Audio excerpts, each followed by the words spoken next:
అయ్యగారు అమ్మగారికి వందనాలు. వచ్చిన సంఘం బిడ్డలకు నా హృదయపూర్వక వందనాలు.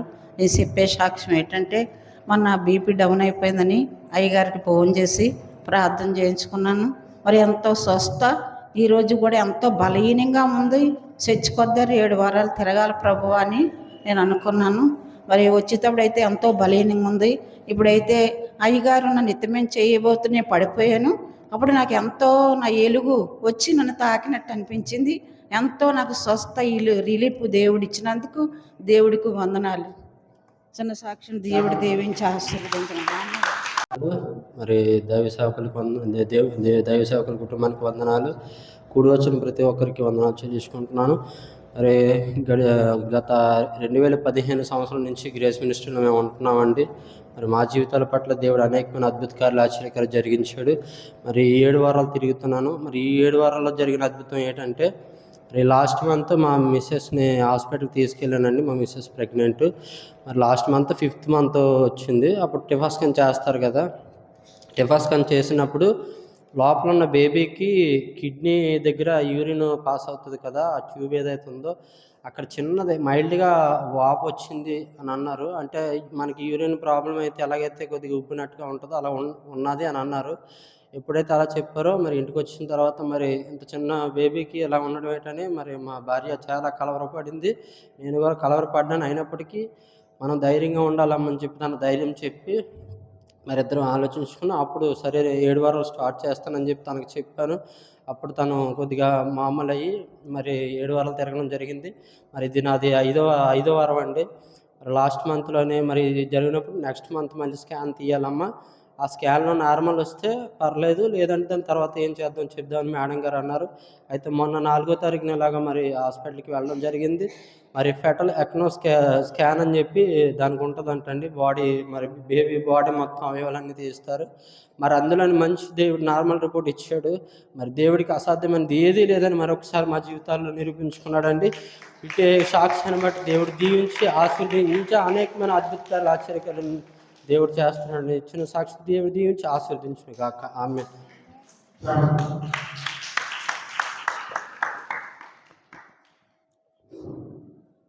హల్లెలూయా. దేవుని నామానికి నా వందనాలు.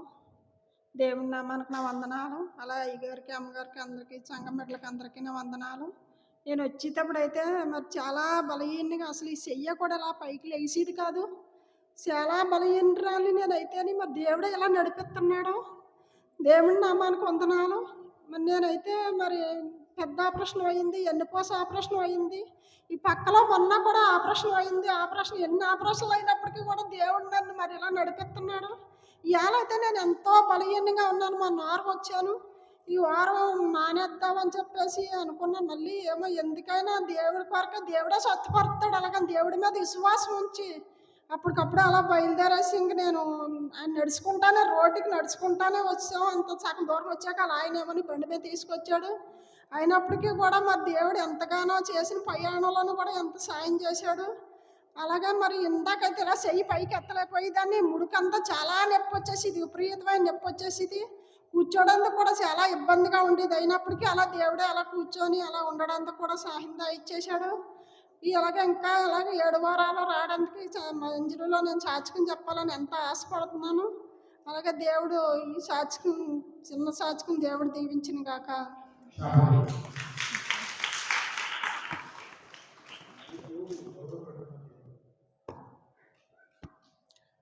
హల్లెలూయా. దేవుడికి వందనాలు. వచ్చిన పార్టీలకి పాస్టర్ గారికి అందరికీ వందనాలు. ఇదిగో నేను చెప్పిన సాక్ష్యం అంటే తండ్రి నాయన, మరి నేను చాలా సమస్యల్లో ఉన్నాను. ఈ సమస్యలు విడుదల అవుతాయి. అది నాలో పుట్టిన సమస్య కాదు. ఒకరి మేము ఇలాగైపోయాం తండ్రి. అలాగే నేను ఒక బిడ్డ అంటే ఇల్లు ఉంది, ఇల్లే అమ్మేద్దామా, అప్పులు తీరుద్దామా అని ఆలోచనలతో ఉన్నాను. అటువంటి పని చేయొద్దని ఒక రోజు రాత్రి దేవుడు నాతో మాట్లాడాడు. నువ్వు అలాంటి పని చేయకమ్మా, నువ్వు ఆ ఇల్లు అమ్మేస్తే ఎక్కడికి వెళ్తావు, రోడ్డు ఎక్కేస్తావా కానీ దేవుడు నాతో మాట్లాడు. ఆ దేవుడికి ఎంతో ఏడ్చి ఇబ్బందుల్లో ఉన్నాను తండ్రి. నేను దేవుడిని నమ్ముకొని 10 సంవత్సరాలు అవుతుంది. ఈ 5 సంవత్సరాల నుంచి ఇలాంటి బాధలే అనుభవిస్తున్నాను. ఎందుకు ఈ శోధనలు ఎందుకు వస్తున్నాయి తండ్రి అని దేవుని అడిగి, ఇలా ఒక బిడ్డ అన్నది, ఇలాగా గోకాడ చర్చికి వెళ్తే మీ సమస్యలు విడుదల అవుతాయి అని. ఆ బిడ్డ మాట విని ఆయనకి నేనేం చేశాను, తొలి వారమే వచ్చాను. తొలి వారం లేకుండా వచ్చాను. లేచి నడిచి వెళ్ళి శక్తి ఇచ్చాడు దేవుడు నాకు. ఇక్కడ ఇప్పుడుగో 3వ వారం. ఈ ఇల్లు అంటే బిడ్డ పేరు మీద రిజిస్ట్రేషన్ చేయించడానికి డబ్బులు లేవు. రిజిస్ట్రేషన్ చేయిస్తే అంటే లోన్ పెట్టుకోవడానికి, అప్పులు తీర్చుకోవడానికి అని నేను అనుకున్నాను.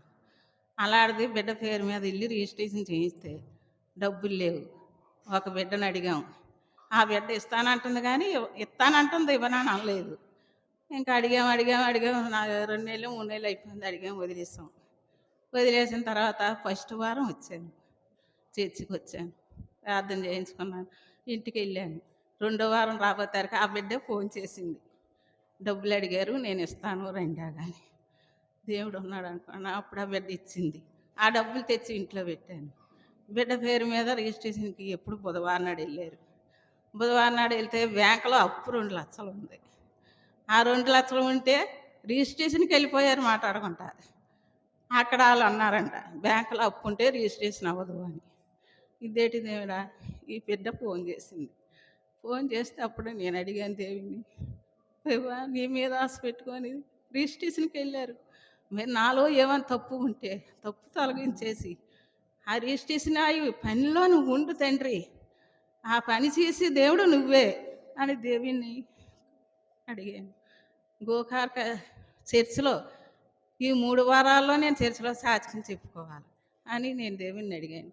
అలాగే ఆ బుధవారం నాడు రిజిస్ట్రేషన్ అయ్యి ఆ బిడ్డ పేరు మీద ఆధార్ కార్డు కట్టబోతారికి అప్పు కనపడలేదంట. అందులో అప్పు కనపడలేదంట.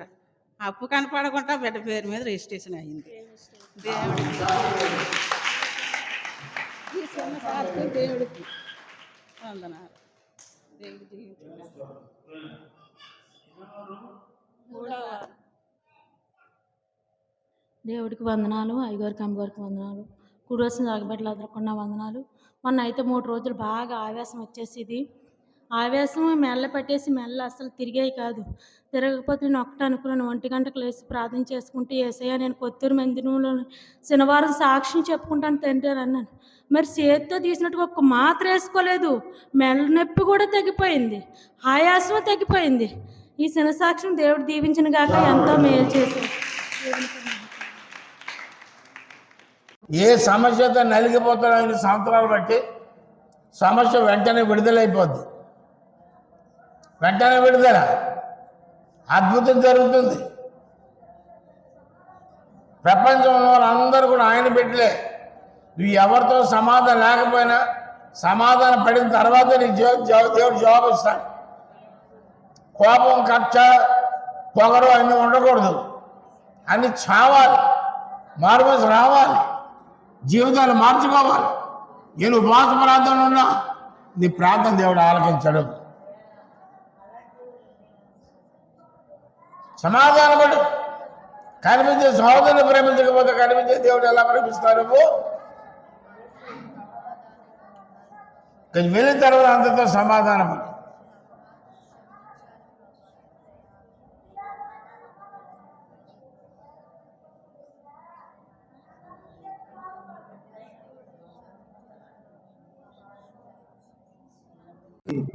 మరి వెళ్ళినప్పుడు ఇచ్చిన గిన్నెలు, చెంబులు, గ్లాసులు అవన్నీ తీసి తేవాలి.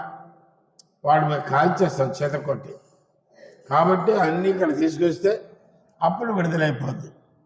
ఇందాక చెప్పారు, ఆవిడ అన్నీ చేసింది. ఆవిడ ఫ్లాట్ కొనుక్కుంది 35 లక్షలు పెట్టి.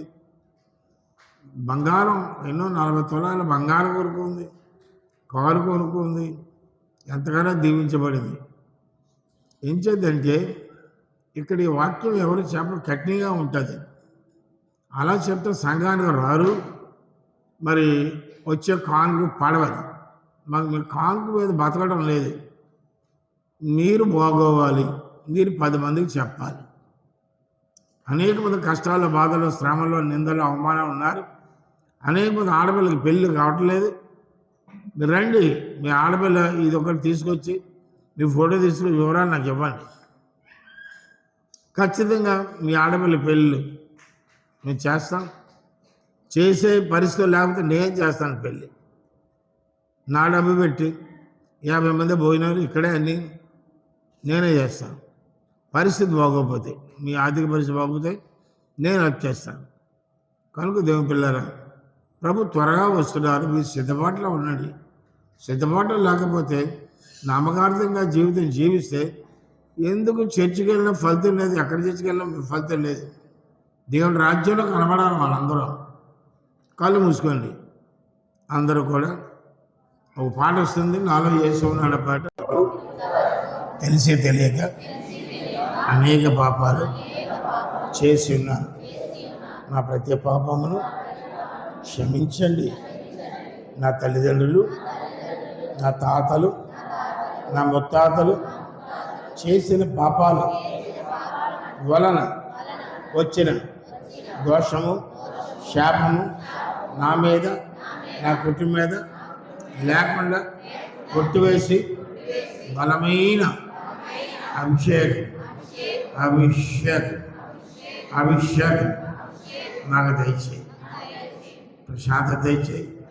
నా సమస్యను విడిపించి, నా సమస్యను విడిపించి మళ్ళీ నా కుటుంబం, నా సంఘం ఆశీర్వదించి ఆశీర్వదించి సహాయం చేయి. యేసు నామములో తండ్రి, ఆమేన్. అందరూ నిలబడండి.